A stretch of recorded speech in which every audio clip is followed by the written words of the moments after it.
반갑습니다. 오랜만에 뭔가 이 자리에 서니까 좀 떨리고 또 두려운데 오늘 이제 하나님의 은혜가 있기를 또 기도하면서 왔습니다. 그래서 이 말씀 시간에 은혜가 있기를 바라면서 오늘 말씀 사도행전 17장 1절에서 14절 말씀입니다. 사도행전 17장 1절에서 14절 말씀입니다. 17장 1절에서 14절 말씀을 저부터 2절씩 번갈아 가면서 읽어보도록 하겠습니다. 그들이 암비볼리와 아볼로니아로 다녀가 데살로니가에 이르니 거기 유대인의 회당이 있는지라 바울이 자기의 관례대로 그들에게로 들어가서 새 안식일에 성경을 가지고 강론하며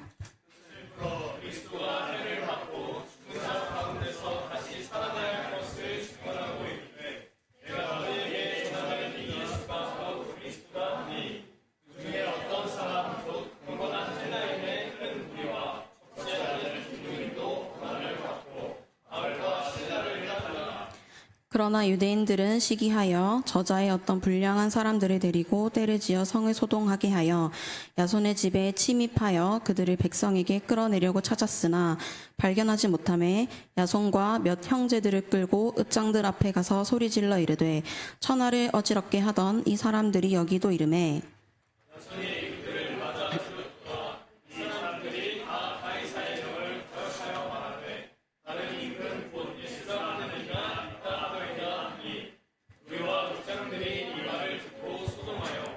야손과 그 나머지 사람들에게 보석금을 받고 놓아주니라. 밤에 형제들이 곧 바울과 실라를 베레아로 보내니 그들이 이르러 유대인의 회당에 들어가니라. 베레아에 있는 사람들은 데살로니가에 있는 사람들보다 더 너그러워서 간절한 마음으로 말씀을 받고 이것이 그럴까 하며 날마다 성경을 상고함으로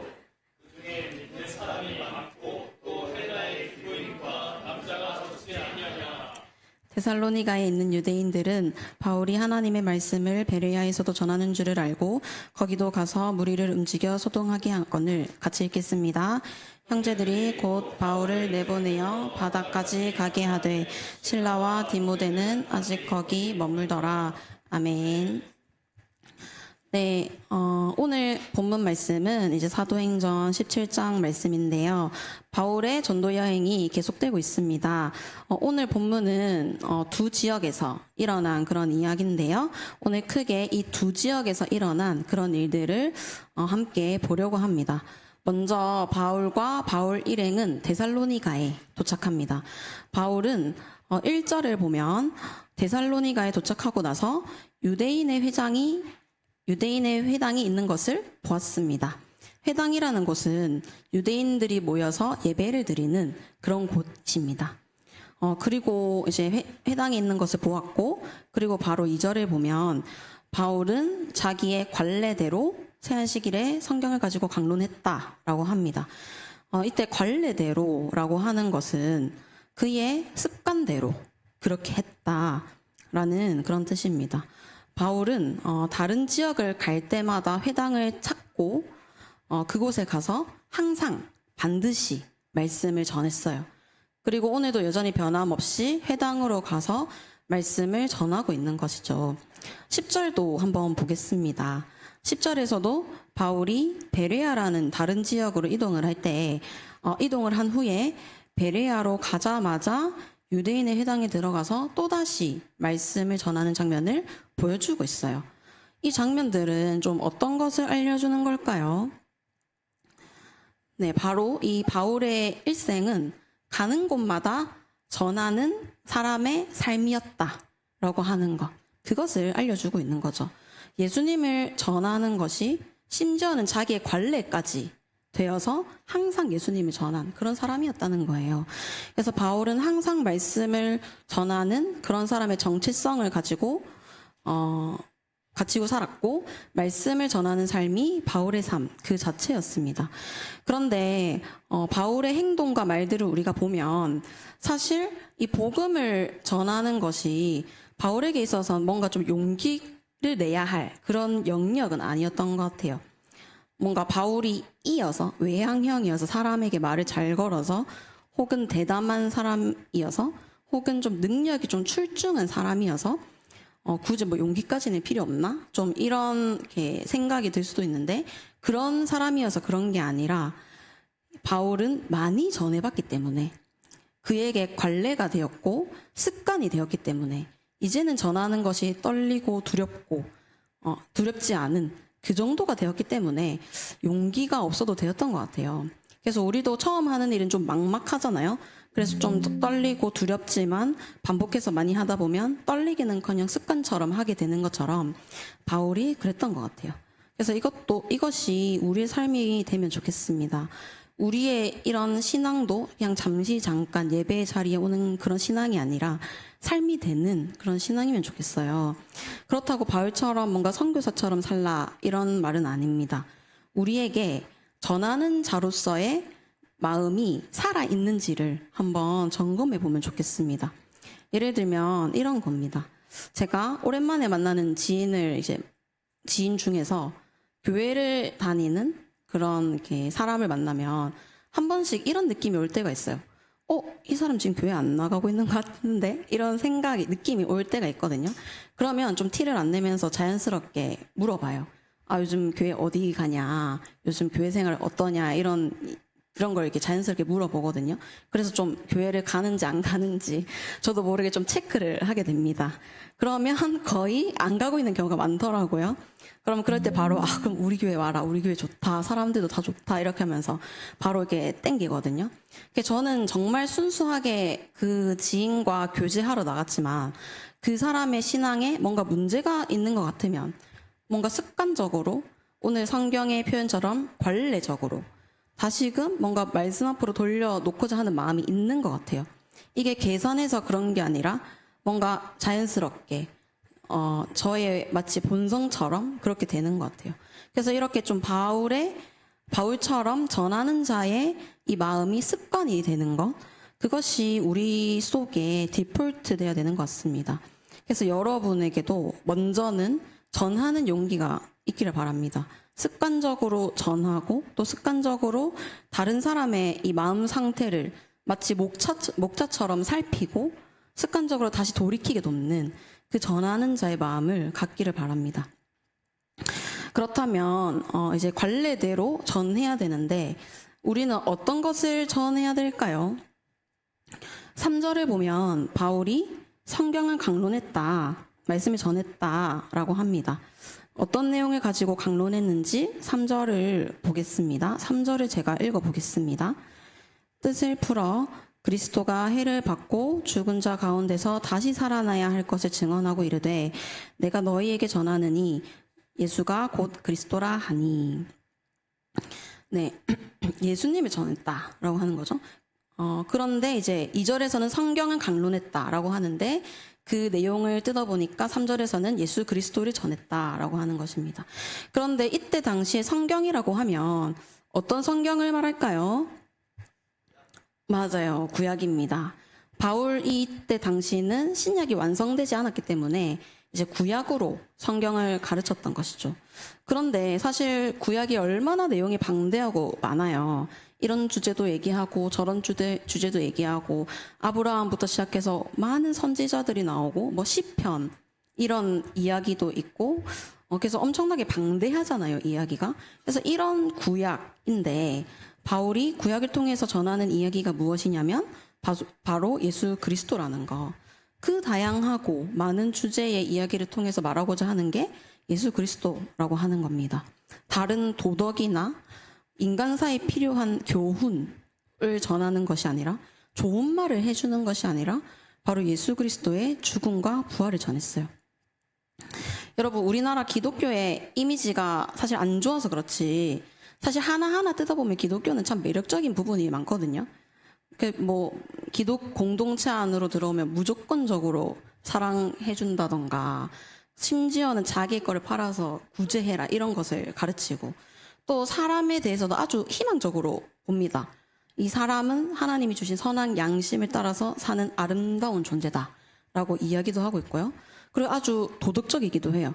심지어는 죄를 행하지도 않았는데 생각으로 생각만 해도 죄를 지었다라고 하는 아주 높고 고상한 수준의 그런 도덕을 우리에게 요구하거든요. 근데 이제 막상 내가 그렇게 살기는 어렵지만 그렇게 사는 사람을 볼 때 뭔가 좀 대단하다 여기게 되고 우러러 보게 되기도 하잖아요. 그래서 이런 것들로 사람들에게 매력 어필을 하게 되는 것 같아요. 여러분, 하지만 이것으로는 이제 부족하다는 겁니다. 도덕적으로 살라고 가르치는 거 사람에게 너무나 필요한 이야기지만 이것으로는 부족합니다. 서로 사랑하라고 하는 거 너무나 필수적인 이야기지만 이것으로는 부족합니다. 이런 이야기들은 매력적이고 또 중요한 이야기긴 하지만 사실은 부수적인 영역이에요. 이런 부수적인 것들로 사람들에게 이렇게 알리고 전하는 것은 사실 이렇게 크림빵에 붙은 그냥 빵껍질을 먹이는 거죠. 속에 든 이 크림을 먹여야 되는데 이 크림이 있다는 것은 알지만 이 빵 껍데기만 먹여주는 것과 같습니다. 결국 궁극적으로는 우리의 신앙이 근원 되시고 우리 존재의 근원 되시는 예수 그리스도를 전해야 된다라고 하는 것입니다.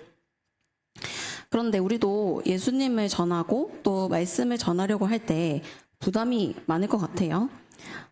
그런데 우리가 ESF에 초청해서 정말 잘 놀고 관계를 잘 쌓아도 정작 예수님을 전하지 않을 때 오히려 그 친구의 마음이 다친다는 것을 여기서 전도를 해본 선배들은 알 거예요. 저도 경험적으로 알고 있어요. 예수님을 전하지 않을 때 오히려 애매한 관계가 되어서 서서히 이 관계조차도 이렇게 다치는 그런 경험을 여러 번 했습니다. 우리 ESF가 보드게임도 하고 영화도 하고 여행도 간다는 것을 처음 매력 어필할 때는 적절히 필요한 것 같습니다. 하지만 결국 예수님을 만날 수 있는 1대1의 자리로 초청하지 않고 셀 모임과 금요 모임을 통해서 예수님이 어떤 분이신지 전하지 않으면 사실상 그 관계는 다치게 되는 것을 아주 많이 경험했어요. 결국에는 예수 그리스도를 이야기해야 되고 혹은 예수님이 어떤 분이신지 들을 수 있는 모임으로 초청해야 하는 것입니다. 이것이 사실은 우리의 진짜 사랑을 주는 것이죠. 그래서 그리스도인은 사랑의 이 표현도 조금 다른 것 같습니다. 목자의 마음으로 사랑하게 되기 때문인 것 같아요. 목자로서 사랑하게 되기 때문에 이 영혼에게 무엇이 정말 좋은지 알고 있고 그것을 정말 주고 싶어 합니다. 그것이 우리 그리스도인에게는 예수님이고 말씀의 자리입니다. 우리가 전해야 하는 것은 도덕성을 가르쳐 주거나 바른 사회생활을 가르쳐 주는 것이 아니라 예수 그리스도를 전하는 것이 우리의 본질이고 사랑의 표현입니다. 결국엔 그리스도인인 우리에게 우리의 진정성을 보여줄 수 있는 자리는 말씀의 자리입니다. 우리가 사랑을 줄 수 있는 자리는 예수님을 전하는 바로 그 자리입니다. 이제 4절부터는 바울이 말씀을 전한 이후에 데살로니가 사람들의 반응이 나오거든요. 이 반응에 대한 이야기는 좀 더 뒤에서 하도록 하고요. 그런데 4절을 자세히 보면 바울이 말씀을 전한 것 외에 또 다른 행동 하나를 더 했다 하는 그런 힌트를 주고 있어요. 4절 중간쯤을 보면 큰 무리와 적지 않은 기부인도 권함을 받고 말씀을 들은 사람들이 권함을 받았다라고 합니다. 바울은 전하기도 했고 권하기도 했습니다. 권했다는 것은 무엇을 권했을까요? 권했다는 것일까요? 네, 계속해서 말씀을 들은 이 사람들이 계속해서 말씀의 자리로 나아오기를 권면했다는 것이죠. 그리고 더 나아가서 예수님을 따르는 삶을 살기를 권했다는 것입니다.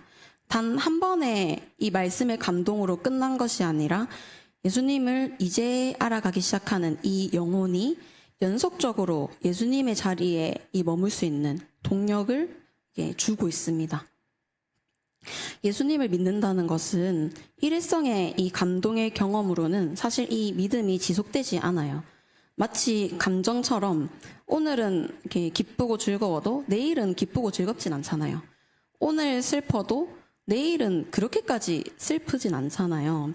믿음도 사실 그렇습니다. 우리는 죄인이어서 하나님의 그 은혜와 사랑을 오늘 이렇게 경험하고 감격해도 내일 잊어버리는 게 우리입니다. 그래서 지속적으로 계속해서 건면하고 또 건면 받으면서 예전에 의원 목자님이 이제 채플 시간 때 잠깐 나눴던 그것처럼 우리의 이 신앙의 고도를 유지해야 되는 겁니다. 그래서 우리는 서로 권하고 건면 받으면서 그렇게 신앙생활을 잘 하는 것이 예수님 안에 잘 거할 수 있는 방법입니다.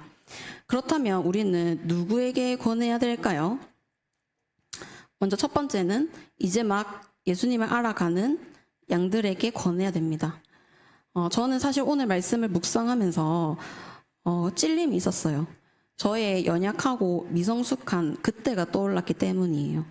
저는 예배 자리에 사람들을 이렇게 많이 초청해서 예수님을 전하긴 했지만 권함은 하지 않았던 적이 참 많아요.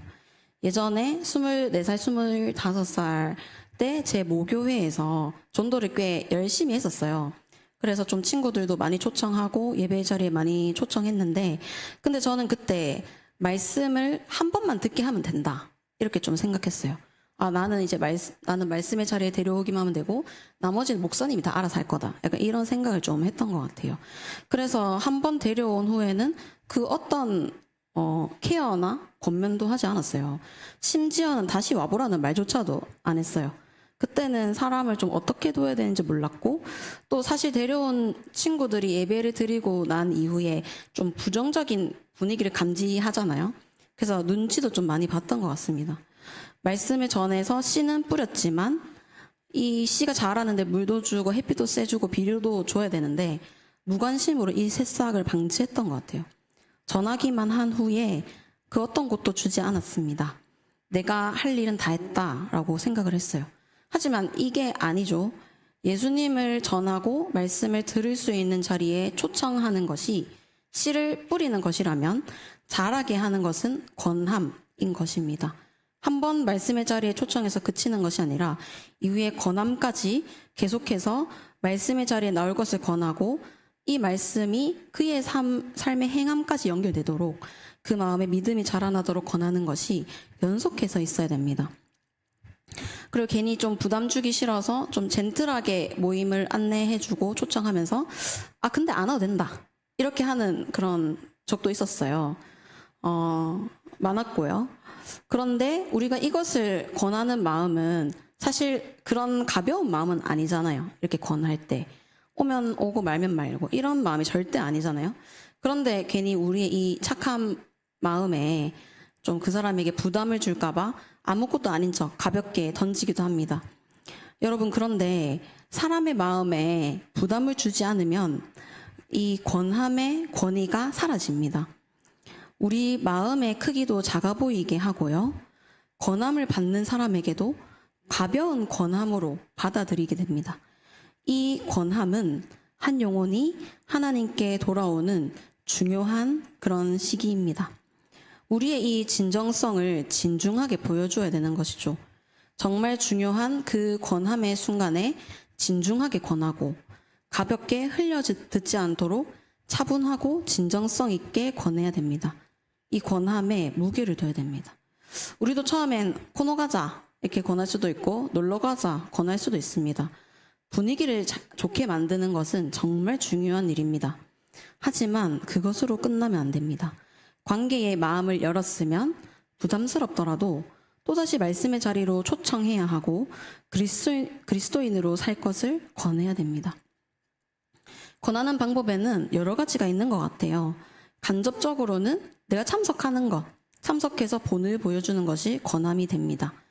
혹은 모임에 오지 않은 지체에게 모임의 소감을 나누는 것도 권함이 됩니다. 저번 셀 모임에 이런 이야기를 했는데 이런 생각이 들었다. 금요 모임에서 이런 생각이 들더라 라고 하는 거. 큐티 모임을 초청하고 싶으면 큐티 나눔을 하는 그런 분위기를 만들면 됩니다. 저번 큐티 모임에 이런 생각이 들었는데 저 지체는 이렇게 생각을 해서 너무 좋았다 하는 이런 큐티 나눔을 하는 분위기를 만드는 것이 권함이 됩니다. 또 직접적으로 하는 권함은 말로 하는 겁니다. 한번 와봐라. 너 이렇게 해야 네 영혼과 신앙에 좋지 않겠니? 하면서 권하면 됩니다. 여러분 그런데 제가 말로는 이렇게 쉽게 말하지만 권함이라는 게 어렵죠. 그런데 어려운 것이 당연합니다. 코노는 그냥 같이 즐기면 되고 이게 편한 것이잖아요. 하지만 권함은 마음의 찔림과 양심으로 하는 것이기 때문에 어렵습니다.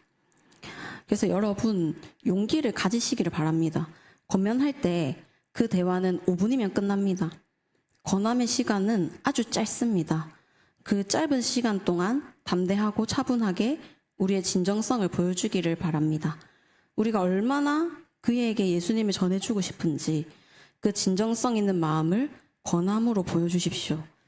더 나아가서 삶으로 살아내는 그 그리스도인의 자리까지 권해서 자라게 하는 목자된 마음으로 사랑하는 여러분 되기를 바랍니다. 그리고 권해야 하는 대상 두 번째는 동역자들끼리도 서로 권해야 됩니다. 요즘 보면 우리 ESF 여러분들이 친해진 게 느껴집니다. 재작년, 작년을 생각해보면 올해가 확실히 친해지고 분위기도 참 좋은 것 같아요. 그런데 사실 또 우리 속에도 보면 거칠애나 좀 피상적인 관계가 있잖아요. 재밌게 잘 놀고 나름 친한 것 같지만 뭔가 마음은 멀리 있는 그런 관계 말이에요. 놀 때는 즐겁고 좋지만 막상 동역하면 저 동역자에게 불평이 많고 연약한 점이 눈에 많이 보여서 저 동역자를 평가하게 되는, 그래서 동역할 의욕도 생기지 않는 그런 관계가 사실 또 우리 속에 있잖아요. 그래서 그리고 사실 또 ESF 안에서는 권함이라는 것은 거의 대부분 모든 경우에 간사님들이 권하게 됩니다. 그래서 간사님들이 다른 동역자를 권하는 것을 보면서 저 동역자가 얘기 듣고 정신 좀 차리면 좋겠다. 이제 좀 변하면 좋겠다. 라고 생각할 때도 있을 것 같고, 셀 모임과 금요 모임에서 나누는 말씀을 이거 제가 들어야 되는데 라고 생각할 때도 있을 것 같습니다. 저도 그랬으니까 알고 있어요. 그런데 이 권함을 간사님들에게만 맡겨놓으면 동역자 여러분들은 그 동역의 관계로 들어가기 어려울 겁니다. 진짜 속마음은 이야기하지 못하고 아주 피상적인, 서로에게 진실되지 못한 좋은 말만 하는, 그래서 진짜 동역을 하지 못하는 그런 관계에만 머무게 될 거예요. 그리고 점점 서로의 영혼과 신앙에 무관심해질 거예요. 왜냐하면 내가 굳이 신경 안 써도 되니까. 간사님이 다 신경 써줄 거니까. 그래서 그냥 놀 때만 재밌게 놀고 동역자의 인생에는 관심 없이 그냥 일적인 동역만 하다가 졸업하게 될 거예요. 우리는 이것에 문제의식을 가져야 됩니다. 이게 정상적인 모습이 아니라 어딘가 이상한 모습이에요. 여러분, 이 권함은 가벼운 관계에서 진정성 있는 관계까지 들어가게 해줍니다. 그리고 이런 권함이 사실은 예수님을 더욱더 사랑하게 되는 동력이 됩니다. 나 혼자 신앙생활을 하고 있는 것이 아니라 함께 신앙생활을 하고 있는 것이고, 어렵고 힘들 때 혼자 있는 것이 아니라 동역자가 나에게 권함으로 예수님 안에서 버틸 수 있는 동력이 되어줍니다. 동역자 여러분, 서로를 사랑하시고 또 서로 권하시기를 바랍니다. 동역자가 정신 못 차리고 있으면 정신 차리라고 한마디 해줄 줄 알고, 동역자에게 위로가 필요하면 마음을 다해 위로해주면서 다시금 일어설 수 있도록 권할 줄 아는 그런 여러분 되기를 바랍니다. 이제 바울이 전하고 권했을 때 회중들의 반응이 어땠는지 살펴보겠습니다. 크게 두 가지의 반응이 동시에 발생하고 있어요. 적대적이거나 따르거나, 이 두 가지입니다. 먼저 적대적인 반응은 어떤 모습인지 한번 보겠습니다. 일단은 첫 번째로는 사회적인 매장을 좀 시도했어요. 5절을 제가 읽어보겠습니다. 유대인들이 저자의 어떤 불량한 사람들을 데리고 떼를 지어 성을 소동하게 하여 야손의 집에 침입하여 그들을 백성에게 끌어내려고 찾았으나, 유대인들이 바울을 시기하여 적대적으로 행했다고 하는데요. 불량배들을 섭외해서 떼를 지어 그 지역 전체를 소동하게 했어요. 사회적으로 공격하고 있는 것이죠. 깡패들이 난리를 치면서 이 야손이라는 사람의 집에 쳐들어가고 시장에 소문을 내면서 평판을 갉아먹게 했어요. 이 야손이라는 사람은 이곳에서 바울을 돕는 그런 사람이었던 것 같아요. 이 지역 회당의 회당장이라는 견해도 있고요. 아마도 이 지역의 좀 유지 같은 그런 사람이었던 것 같아요. 어쨌든 이 야손과 바울에 대해서 안 좋은 소문을 막 퍼뜨리고 난리를 치는 겁니다. 우리도 이렇게 뭔가 소동이 나면 군중 심리가 있잖아요. 아, 저 사람이 뭔 잘못을 하긴 했나 보다. 뭐, 아니 땐 굴뚝에 뭐 연기가 날까. 뭐, 이런 군중 심리 때문에 요즘에는 인터넷에서도 억울하게 욕먹는 경우가 많잖아요. 그래서 요새는 뭐 중립기어 받고 뭐 기다린다? 뭐 이런 얘기도 하잖아요. 이 사람이 뒤에 가면 오해가 풀리는 경우가 많아가지고. 그래서 뭔가 지금은 뭔가 요즘에는 SNS로 팩트 체크라도 할 수 있지만 이때는 그냥 입에서 입으로 소문을 타고 다니는 그런 시대였거든요. 그래서 뭔가 큰 소동을 일으켜서 바울과 바울을 돕는 사람들을 사회적으로 지금 매장시키려고 하고 있습니다. 두 번째는 물리적으로 공격을 하고 있어요. 이 야손의 집에 침입해서 재판장 같은 그런 곳으로 끌고 갔어요. 이 많은 사람들 앞에서 죄인 취급을 하고 있습니다. 그리고 끌고 가는데 얌전히 또 안전하게 끌고 가진 않았겠죠. 굴욕적으로 거칠게 끌고 갔을 것이고 이것을 아주 많은 사람들이 봤을 거예요. 아주 위협적으로 굴고 있습니다. 세 번째는 이게 물리적 손해를 끼치고 있어요. 유대인들은 야손을 이 재판 앞에 서게 했어요. 그런데 야손을 고발한 이 제목이 뭐냐면 이 고발하는 사람들의 워딩을 보면 알 수 있는데요. 6절에 보면 천하를 어지럽히게 하던 이 사람들. 7절에 보면 이 사람들이 가이사의 명을 거역하여 말하되 다른 임금 곧 예수라 하는 이가 있다고 했다. 천하를 어지럽히게 했다. 가이사를 거역하고 예수라는 다른 임금이 있다고 했다. 라고 고발을 하는 것이죠. 이런 워딩들이 어떤 의미로 다가오냐면 이들은 국가적인 반역자다라고 하는 거예요. 당시 천하라고 지칭하는 것은 강대국이었던 이 식민 지배를 했던 로마 제국을 말하거든요. 당시 초강대국이었잖아요. 그래서 천하를 어지럽힌다라고 하는 것은 얘네들이 로마 전체를 어지럽히고 있다라고 하는 거죠. 그리고 당시에 이 로마 제국의 왕을 지칭하는 용어가 가이사였거든요. 이 가이사는 로마 사람들에게 신과 같은 그런 존재였어요. 심지어는 이 로마 통치하에 사는 사람들이 하는 인사가 뭐였냐면 가이사가 주님이십니다. 이렇게 인사하고요. 이 인사를 받는 사람들은 답인사를 예, 그렇습니다. 가이사가 주님이십니다. 이런 인사를 했다고 해요. 이것은 이 로마 제국 하에 있는 모든 시민들에게 철저하게 들어와 있는 이런 인식 세계인데 가이사가 로마의 단 한 명뿐인 왕이다. 그런데 그는 신이다. 라고 하는 것이죠. 그런데 이것을 바울과 바울 일행들이 갈아엎고 있는 것이고 그래서 이것을 이용해서 소동을 일으키고 있는 거예요. 그래서 재판소는 이런 고발이 들어왔으니까 당연히 이 일을 가볍게 여기면 안 되죠. 이 일을 그냥 가볍게 처리하면 오히려 자기들이 불이익이 이렇게 생길 수도 있는 거잖아요. 왕의 이 가이사의 눈치를 봐서라도 엄중하게 처리를 해야 되는 그런 일입니다. 야손의 입장에서는 반역죄를 썼다는 것은 아주 두렵고 떨리는 상황이에요. 그런데 그 다음에 보면 야손이 보석금으로 풀려났다고 이렇게 하고 있어요. 아마 이 야손의 집에서 바울을 찾지도 못했고 뭔가 증거도 찾지 못했으니까 아마 증거가 없어서 보석금으로 풀려날 수 있었던 것 같아요. 그리고 앞으로 뭔가 바울을 돕지 마라 하는 그런 훈방 조치도 있었을 것 같습니다. 근데 저는 말씀을 볼 때 뭔가 보석금이라고 하니까 처벌이 좀 약하다 이런 생각이 들긴 했거든요. 그런데 이때 보석금은 반역으로부터 풀려나는 보석금이에요. 아주 어마어마한 금액이었을 겁니다. 바울을 돕는 사람이었기 때문에 꽤 많은 돈을 지불해야 했을 거예요. 실제적인 금전적인 손해가 있었어요. 그래서 이런 공격으로 인해서 바울과 바울 일행들은 급하게 베레아로 도망갔습니다. 그렇다면 여기서 이 유대인들이 공격을 해서 바울이 도망갔으니까 이게 끝이었을까요? 아닙니다. 유대인들은 바울이 베레아에 간 것을 알고 거기까지도 쫓아갔어요. 그리고 또 불량배들이 데리고 와서 또 소동을 일으켜서 또 바울을 그곳에서 쫓아내고 맙니다. 뭔가 공격이 끝이 나거나 해결되지 않고 바울 일행이 지진부진하게 계속해서 쫓아다니고 있어요.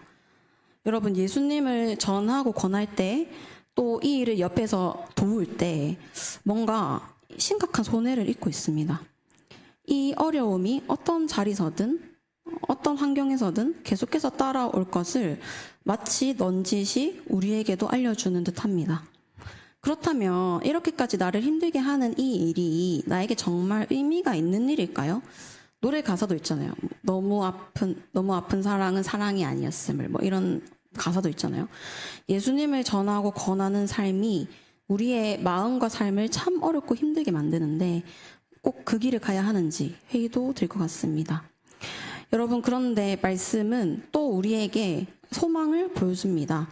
이 어려움 속에서 예수님을 전할 때 믿는 자들이 분명히 세워진다는 것을 오늘 말씀에서 보여주고 있어요. 데살로니가에선 어떤 사람이 세워지냐면 야손, 그리고 경건한 헬라인, 그리고 귀부인들이 바울의 전함과 권함을 듣고 따랐다라고 합니다. 그 다음 지역인 베레아에선 데살로니가보다 더 너그러운 마음을 가지고 간절한 마음으로 말씀을 받고 성경에 상고하는 사람들이 있었다라고 분명히 말하고 있습니다. 믿는 자들이 있었다는 것입니다. 여러분, 그런데 이 믿는 자들을 수식하는 수식어가 있어요.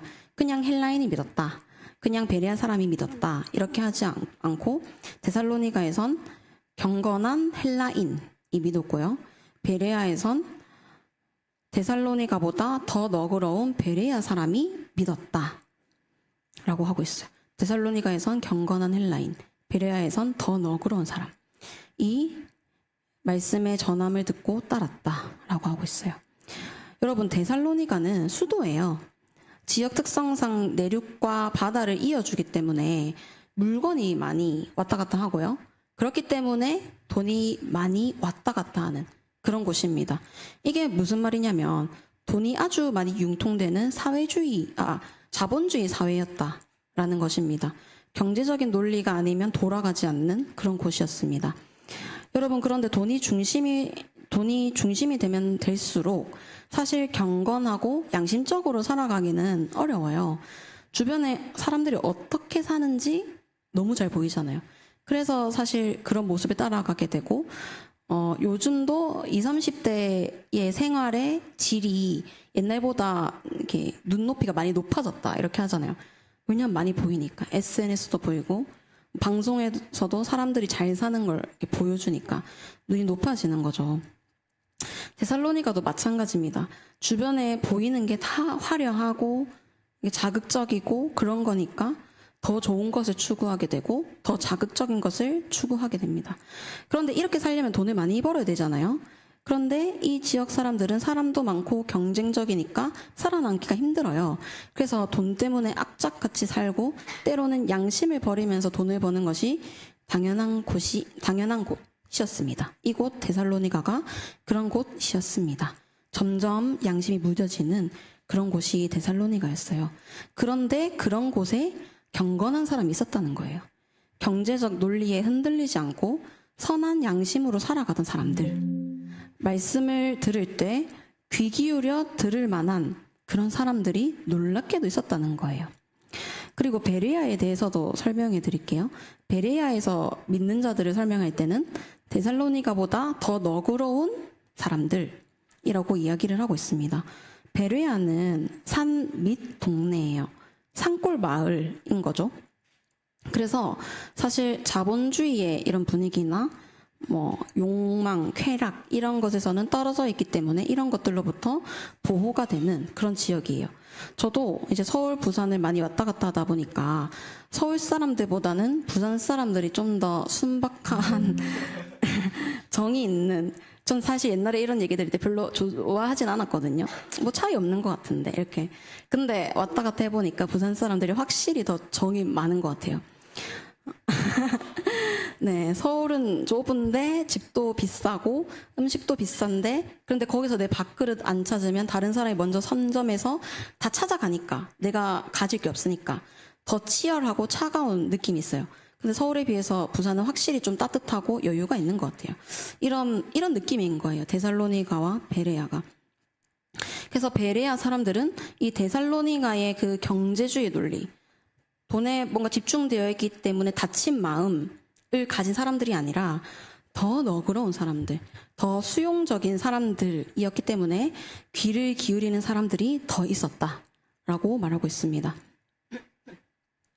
그리고 베레아 사람들이 말씀을 듣고 11절에 보면 간절한 마음으로 말씀을 받았다라고 합니다.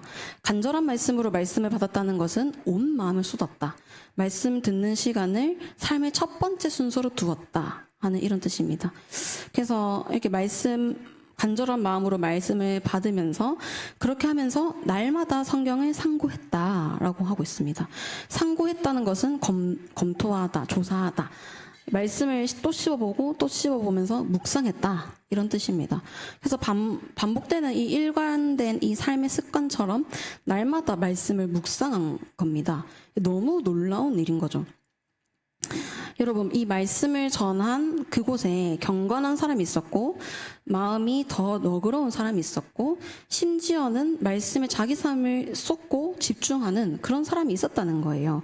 우리가 바로 지향하는 그런 모습이죠. 더 너그러운 마음으로 말씀을 듣고 간절한 마음으로 말씀을 받아 매일 상고하는 우리가 되고자 하는 모습이고 또 우리 양들에게도 권해야 하는 또 우리 서로에게도 권해야 하는 그런 모습입니다. 여러분, 그런데 우리도 전도해 보면 알겠지만 좀 더 도덕적인 사람이나 마음이 너그러운 사람이 초청에 좀 더 잘 응하게 되고 좀 더 잘 믿게 되는 확률이 그래도 좀 높은 것 같아요. 마음이 부드럽고 수용적이면 아무래도 다른 사람의 말에 귀를 더 잘 기울이게 되니까 믿게 되는 확률이 더 높은 것 같아요. 근데 그러면 우리는 여기서 의문이 듭니다. 이 믿게 된 사람들은 경건한 사람이어서 그리고 더 너그러운 사람들이어서 믿게 된 건가? 하는 그런 의문 말이에요. 경건한 사람과 너그러운 사람이 더 많이 구원을 받게 되는 것일까요? 오늘 나온 유대인 같은 이 적대적인 사람은 예수님을 믿을 확률이 적거나 구원받지 못하게 되는 것일까요? 절대 아니죠. 바울도 처음엔 예수님에게 아주 적대적이었습니다. 그래서 예수님을 믿는 사람을 죽인 그런 정적도 있죠. 여러분, 이 바울은요, 경건해 보이거나 더 너그러워 보이는 사람들에게만 말씀을 전하지 않았어요. 이게 무슨 말이냐면, 말씀을 전하거나 모임에 오기를 권할 때 내 말을 들을 만한 사람에게만 한 게 아니었다는 거예요. 경건해 보이고 너그러워 보이는 사람에게만 전하는 것이 아니라는 거. 하나님께서 말씀을 들을 수 있게 준비해 놓으신 그 사람에게 전하는 것입니다. 내가 볼 땐 저 사람 좀 순해 보이니까 내가 가서 이야기하면 좀 잘 들을 것 같다라고 합리적으로 생각해서 전하는 것이 아니라 하나님께서 마침 그때에 들을 마음을 주셔서 더 너그러운 마음이 된 그 사람에게 우리가 마침 말씀을 전하게 되는 겁니다. 하나님이 그의 인생을 만져주셔서 경건한 모습으로 준비된 그 사람에게 우리가 마침 그때에 전하는 거예요. 그때 우리가 전하는 말씀이 그에게 들리게 됩니다. 하나님께서 마침 그때에 들을 마음을 준비해 주셔서 듣는 사람이 있는 것입니다. 여러분, 우리 자신을 생각해도 그런 마음이 열렸던 타이밍이 여러분들에게도 분명히 있었을 거예요. 저도 24살 때 교회 생활을 시작하면서 이제 믿음이 자라났거든요. 근데 제가 24살 때 들어본 게 아니었어요. 저는 그 전에 주일학교에도 몇 번 나가면서 말씀을 들었고, 심지어는 전 20살 때 JDM이라는 열심히 많은 선교단체에도 한 학기 나가고, 심지어는 여름 수양회까지 갔는데, 이제 믿음이 이렇게 생기지 않았거든요. 그런데 24살에 우연찮게 교회를 갔을 때, 그때가 하나님께서 저에게 주신 그 타이밍이었던 것 같아요. 들을 수 있는 부드러운 마음을 준비하신 그때 말이에요. 하나님이 준비해 주신 그때에 믿음이 순탄하게 자라났어요. 하나님께서는 이 데살로니가의 경건한 사람들과 베레아의 너그러운 사람들의 그 타이밍을 만들어가고 계셨습니다.